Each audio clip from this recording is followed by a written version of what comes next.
My name is Constantine Petridis. I'm the curator of African art here at the Cleveland Museum of Art, and I'm standing in front of one of our more recent acquisitions, a work of art which comes from Cameroon, specifically from a region called the grass fields of Cameroon, which we acquired in 2006 from a Parisian dealer.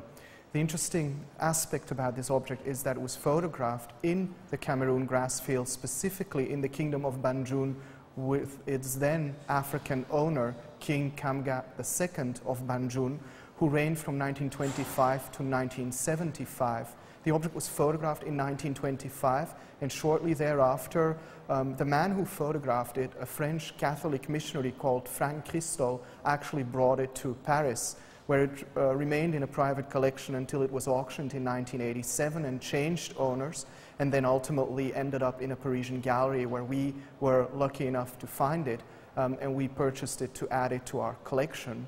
It's a very important object because of both its materials and its iconography. As far as materials goes, it's an object cut out of wood, but entirely covered with fabrics, which in turn are entirely covered with decorative, colorful glass beads of varying size and colors. And these glass beads were actually introduced to Cameroon from Europe. They come from Venice and Bohemia, and they are one of the most important royal symbols, and therefore widely used in the arts that connote royalty and royal power.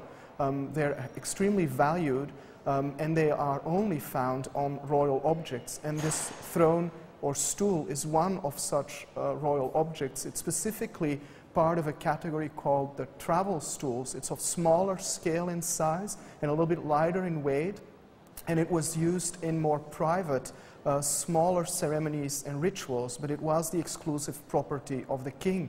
And in addition to its materials, its iconography points to its royal status and to its importance as a symbol of royalty, in that it depicts a leopard. And the leopard is one of a handful of animals that is associated with the king and with his power.